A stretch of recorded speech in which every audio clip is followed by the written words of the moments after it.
G'day people, I'm Sharon. Welcome to my channel. I'm going to be binding this little table runner today, and I'm planning to put timestamps into a comment because this is a very long video compared to what I normally do. So I hope you enjoy it. This is 2 pieces of fabric. Each of them is 2 1/4 inches wide. And I'm just about to show you why I don't recommend just sewing a straight seam across in order to make binding.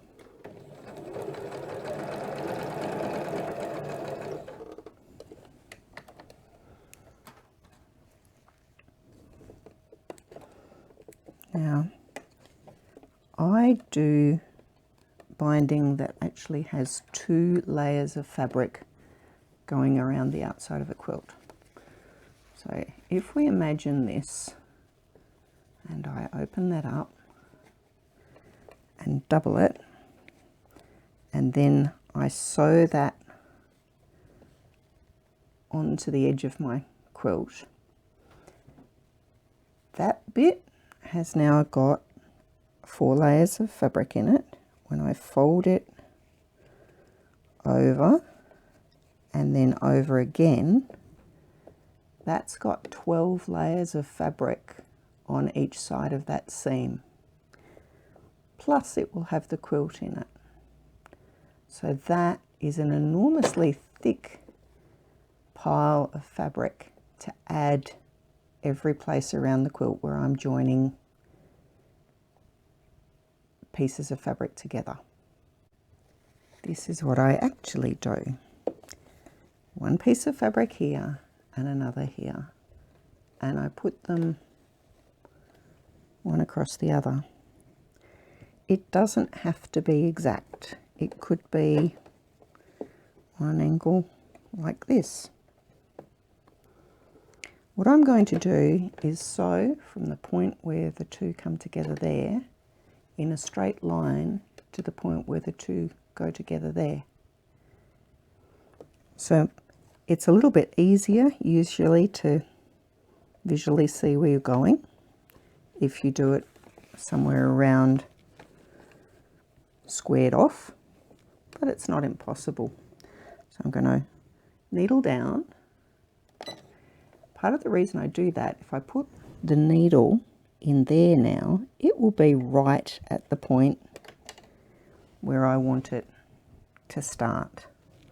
As I sew, I know you can't quite see it here at the moment, I am aiming for the point across here,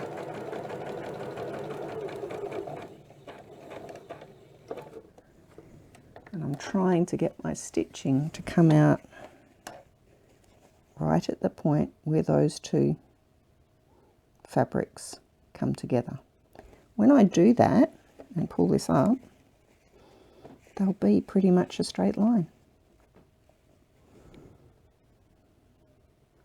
And that's how I make long lengths. Now, what's happened now, I'll just trim this fabric off and show you what the difference is. So there we are. Same thing, I'm going to open that seam out.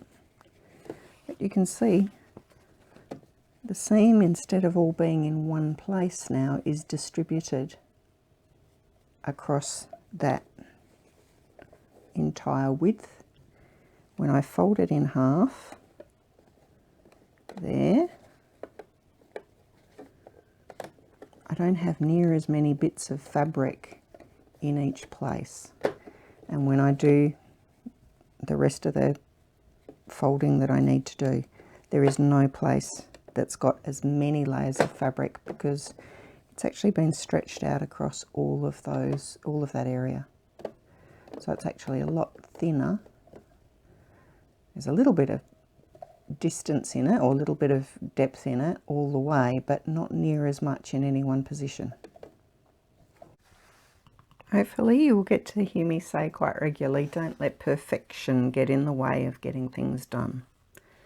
I have taken this strip, trimmed off to make sure they're fairly straight on the edges.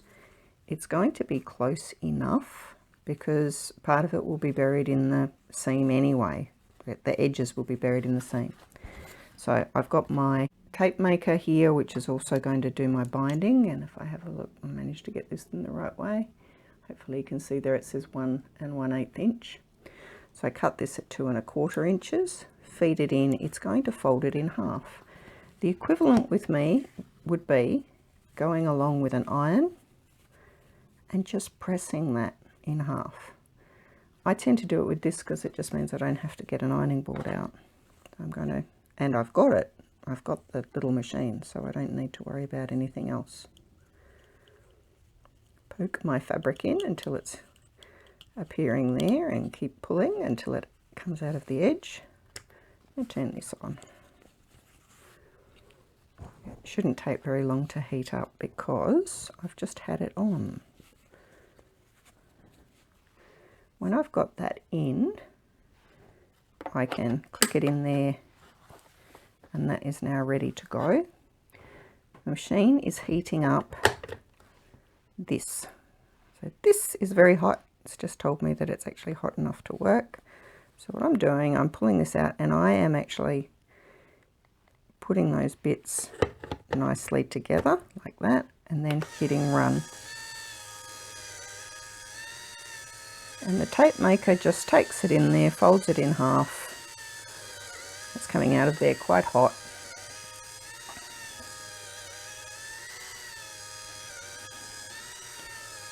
This is the point where the seam is. We'll see if it manages. Yeah, oh no, it managed to get it all through on its own. And all I'm doing is unfolding the other end so it's not trying to go in twisted. Oops.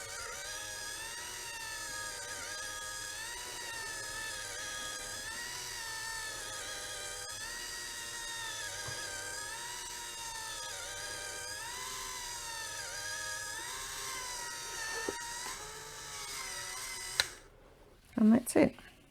I have got, that's about 80 inches of tape made for making my binding on my quilt. The next thing that you'll find if you spend any time listening to me is that I would prefer to do some little bits of things beforehand if they're going to make my life easier, and this is one of those bits. So I'm going to do a running stitch, and I'm intending to take this out afterwards. But in the same way that I want any joins in this binding to be extended along the binding and not in all one place, I also want the start and finish to be along there. You can see perhaps a little better here. That's what the start and finish is going to be like. So you can see that edge is going to be folded over 2 inches. I'll cut this bit off because I don't need it, but that little bit of tacking holds everything in place while I do the stitching. I've cut my little bit off, and that is going to come out eventually, but for the time being it's just going to help me to keep those bits folded under as I start and finish my binding. This is what I'm going to be binding today. So there are three squares, 2 like this one, so I think this is my design 13, that's design 8, that's design 13 again. I'm going to have 4 corners. You can see that I've done my tape in between the squares, front and back. There's some other things I want to show you as well.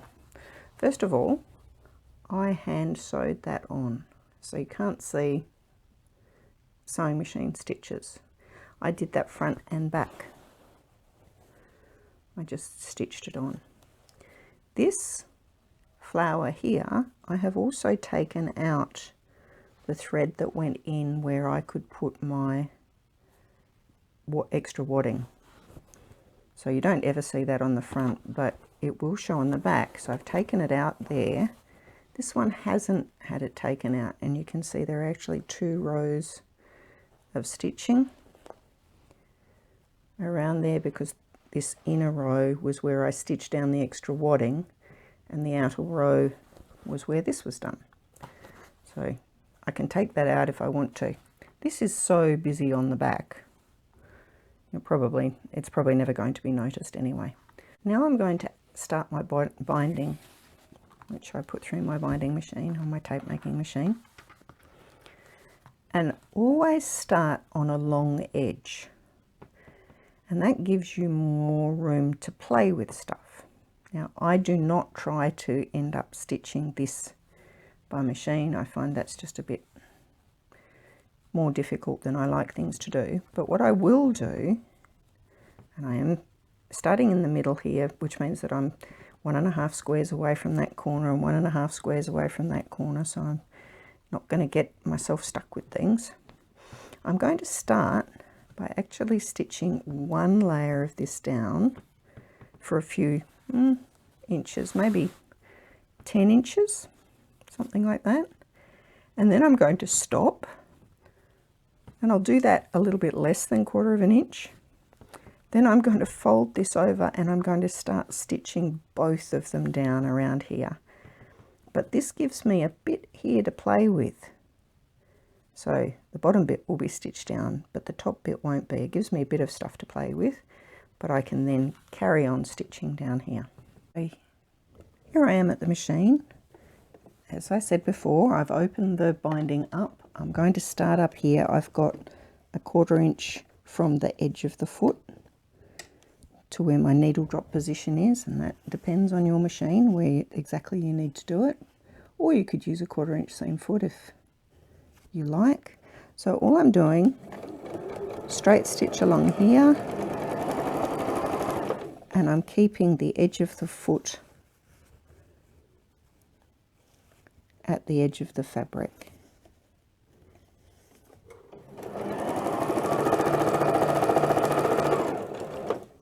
Now at this stage, hopefully, a little bit further maybe.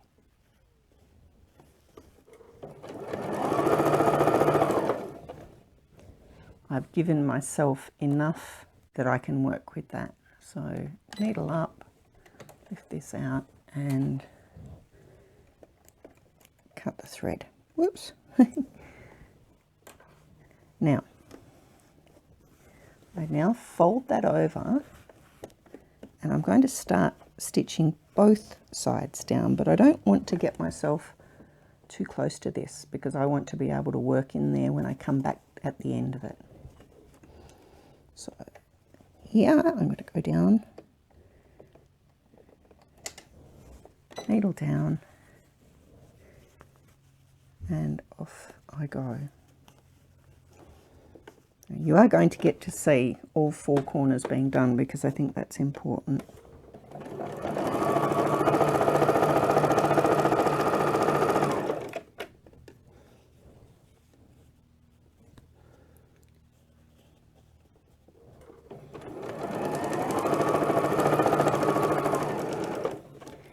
That is where the corner is. I want to stop as far away from this end as I am from this side. A little bit less or a little bit more if I need to, but that's what I'm aiming at.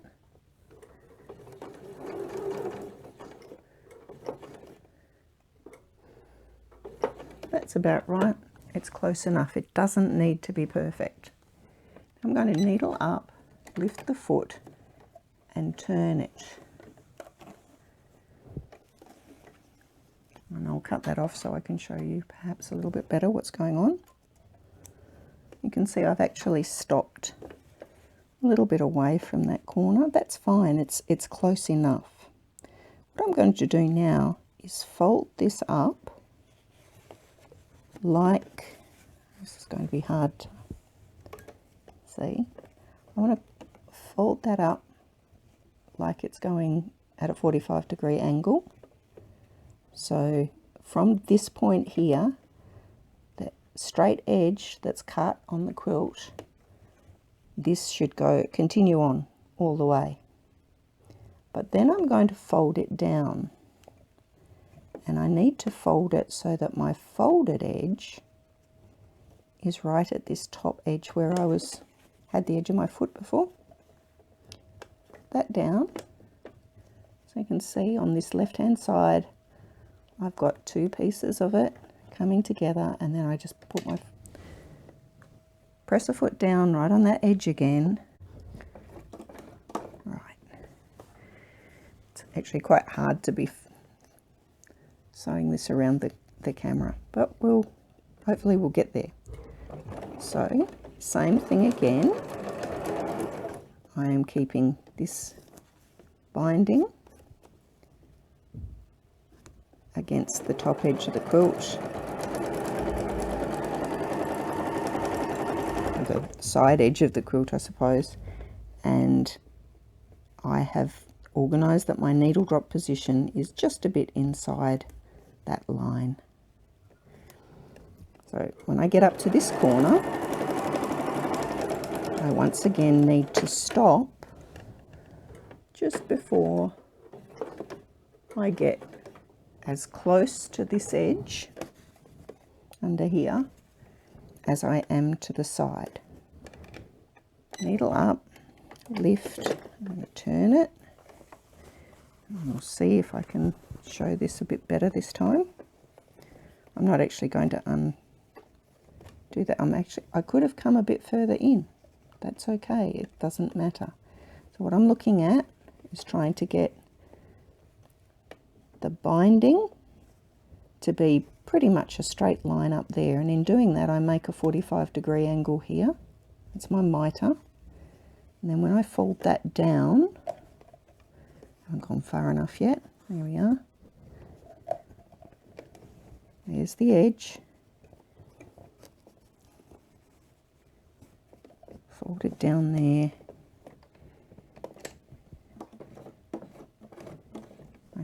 just giving that a little bit of help at the moment because I'm trying to do things around the place. Here we go.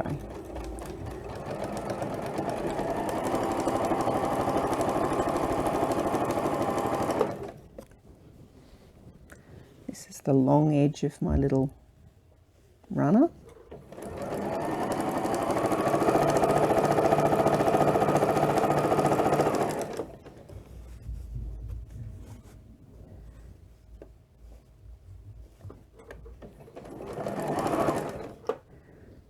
Bug.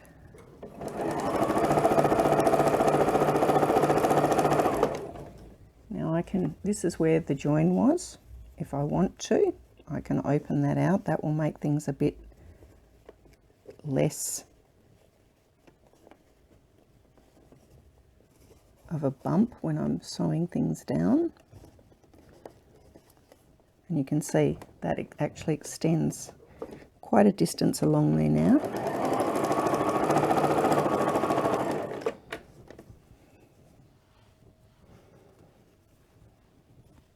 Keep going.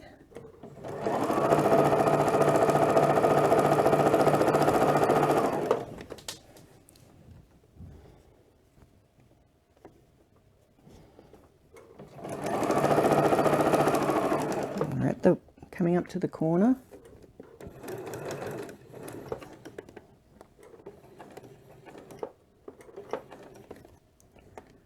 Needle up, turn it. I'm going to fold it up so it's at that 45-degree angle and it joins at the corner, and then fold it down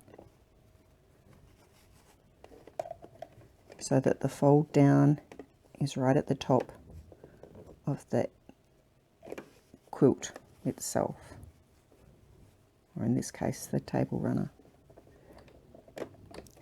I start stitching right at the edge and keep going.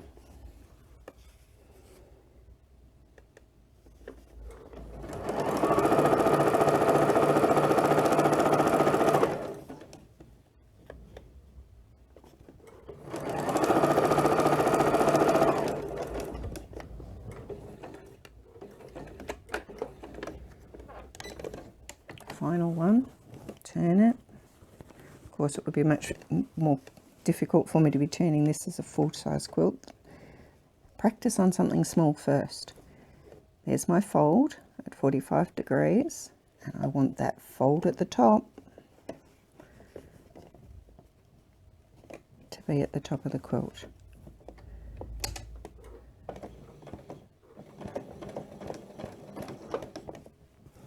Coming back down to where the beginning was.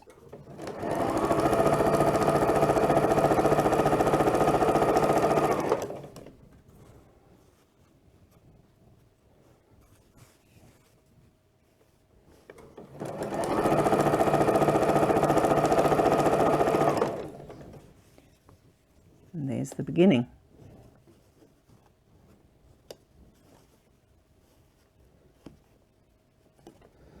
And I've opened that out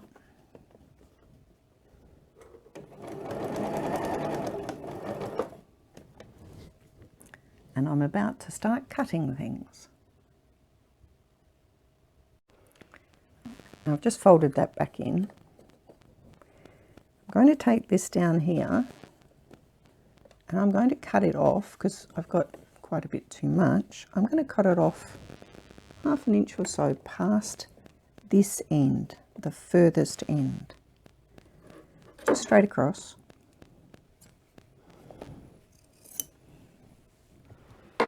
And remember, I had already sewn this underneath bit on all the way up there, so I don't have to worry about that. That's not moving anywhere. If this bit goes in here and I slide it right up to that crease and fold it over, we should be good.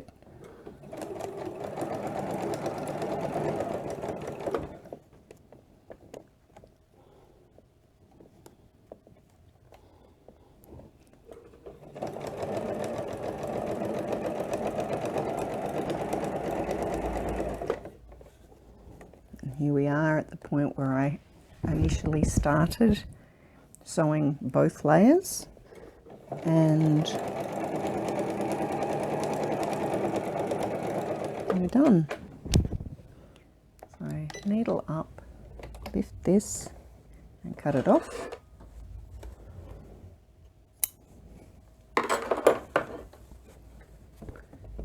And that is my beginning and end. If you remember when I was starting to put the binding down, that is that join.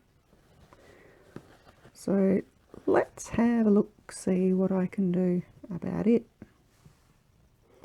I've got a single piece of thread in now, and I'm going to start put my needle through, aiming for that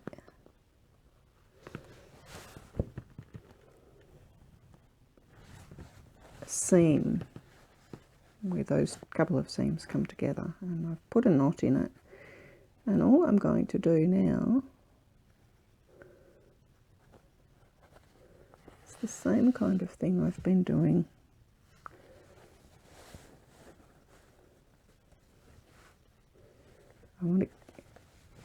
same kind of thing I've been doing on the binding. So I want to pick up one layer of the binding. In fact, it doesn't matter if I go through two because it's going to be sewn down anyway. And then pick up a little tiny bit on that top piece. Possibly would have been a good idea to put a pin or something up here. But it's not going to matter that much.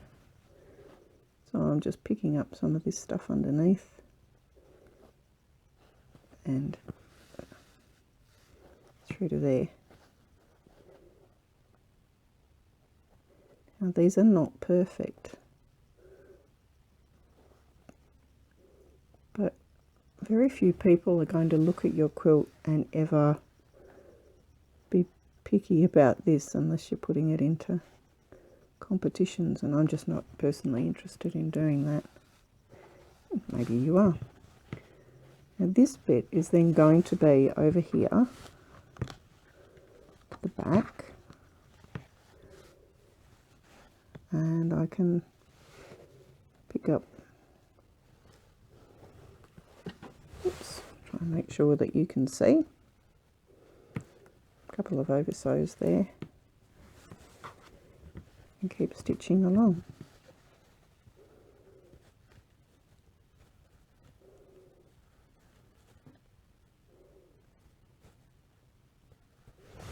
And that is how we do finishing off that bit of the binding, beginning and end of it. I could go back to having double threads now. It's really 6 of one, half a dozen of the other. But remember that little bit of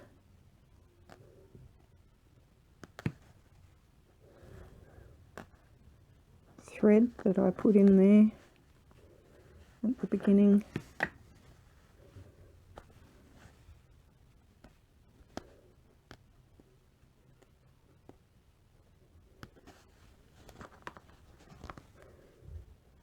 Oh, it's gone now. It's stitched down.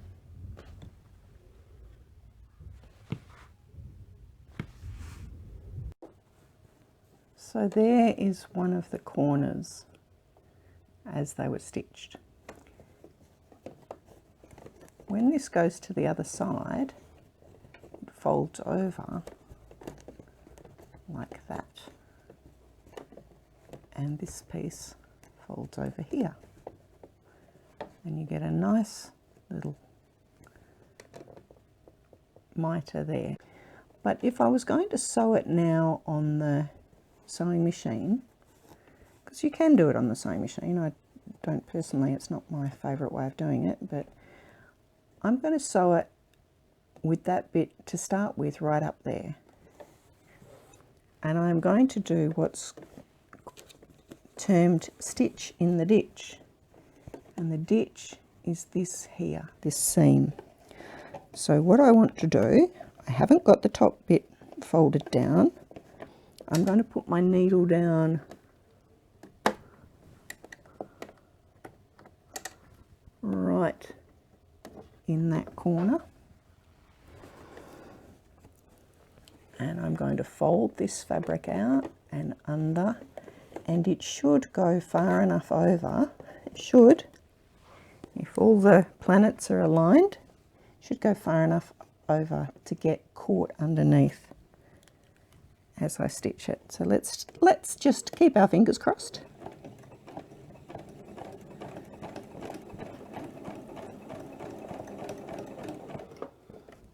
So I need to be pulling this firmly around the edge if I want to do it by machine, firmly around that edge.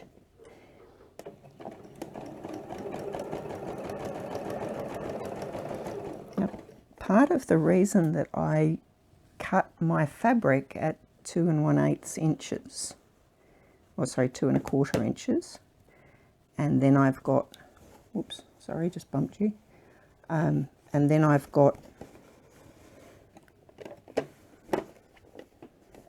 1 1/8 inch as the half, is that this should now extend far enough around the back to get caught.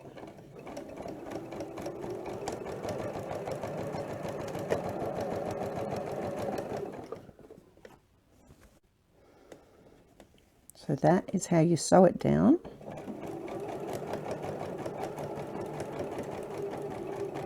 If you're going to be not accurate, and we all are, the side that you want to be on is the down side. Don't stitch up here on the up bit. The binding, you will then look like you're doing top stitching.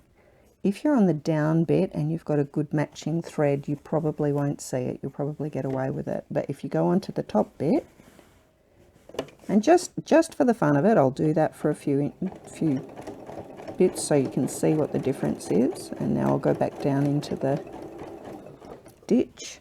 There are ditch quilting feet that can help with this, and they have a flange in the middle that you try and keep in that seam. But always try and make sure that that fabric is well and truly turned over.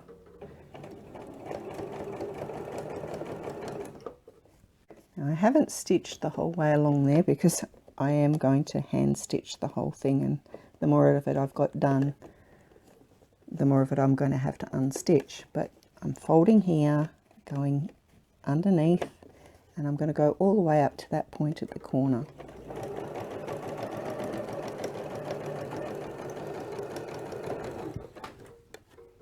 If you have a machine that has a lock stitch, locking right in that corner of where the two bits come together, which is about there, would be a good move. I'm not going to do that because I don't want to have to unpick it.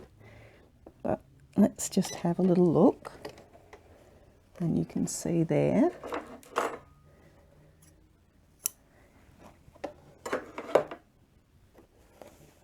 There's that stitching. It's in the ditch. It's not very easy to see, but I was going to show you the bit back here. See the bit there where I actually went onto the binding? That's much more obvious than the bits that are in the ditch. So go on the downside, not the upside. When we turn a corner, we're going to do exactly the same thing, but I've got that bit there. I'm going to fold that to the back, put my needle in that corner, and make sure that I am folding firmly around the edge.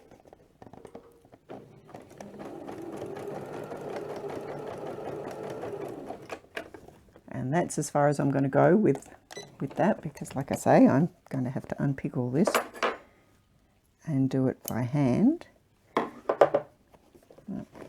The back, it's not bad. Could have perhaps been a bit better, but it's not bad. I'll just trim those threads off at the top so they're not. That's what it would look like on the front. And on the back, you do get, if with better effort, I could have made that a better mitre on the back. But you can see that's how you do it if you want to machine stitch it all. I'm picking up some of the wadding, the backing fabric and some of the wadding, and then I'm picking up a couple of threads of the binding, and I'm not going through to the front.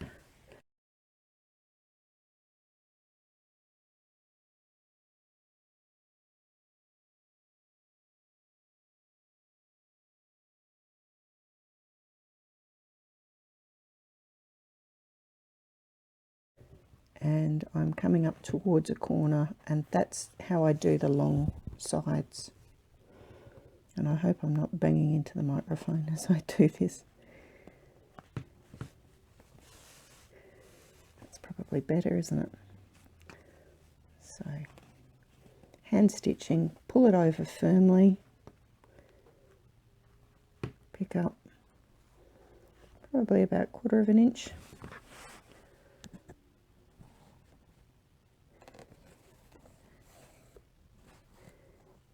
And 3 or 4 threads on the binding. So under there, pick some up, make sure I don't get any on the right side, and that's how I do the sides and all the long pieces on binding. And you can see I'm coming up here to a corner. So when I get to the corner,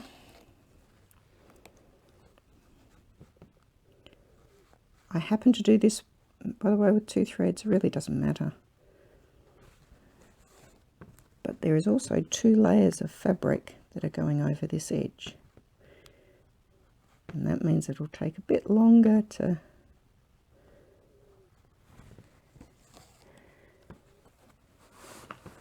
wear through. Now when I get up here to the corner, that's where the edge of the quilt is. I'm going to go in here And I'm going to do a couple of oversize under here. I've managed to, one of these is not pulled through, there we go. And that means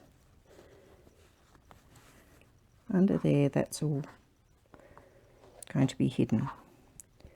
Fold this back, because this is where this bit's going to go.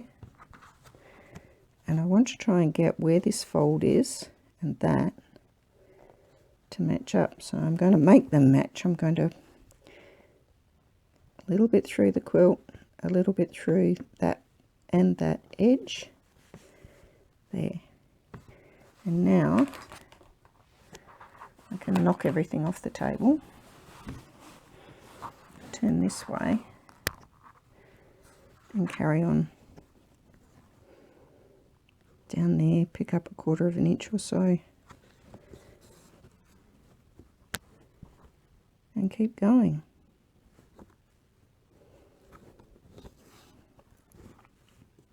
And it's depends on the size of the quilt, how long it takes, but I personally find this to be quite soothing. It's a bit of a meditative thing to do. And as long as you don't go through, so how you would know if I went too far down underneath, you can see the needle there. As long as I don't do that, oh look, I have actually done it a little tiny bit there. Is anyone going to notice? I don't think so.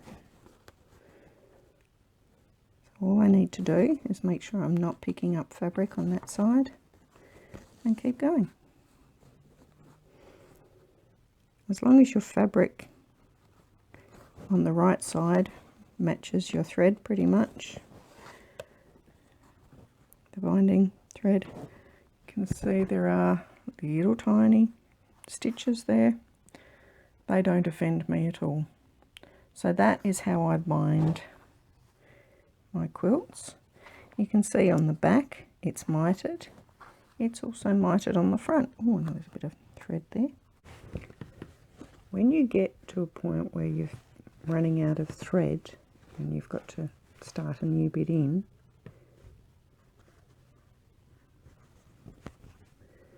do a couple of oversize, and you can do them underneath or through that, doesn't matter.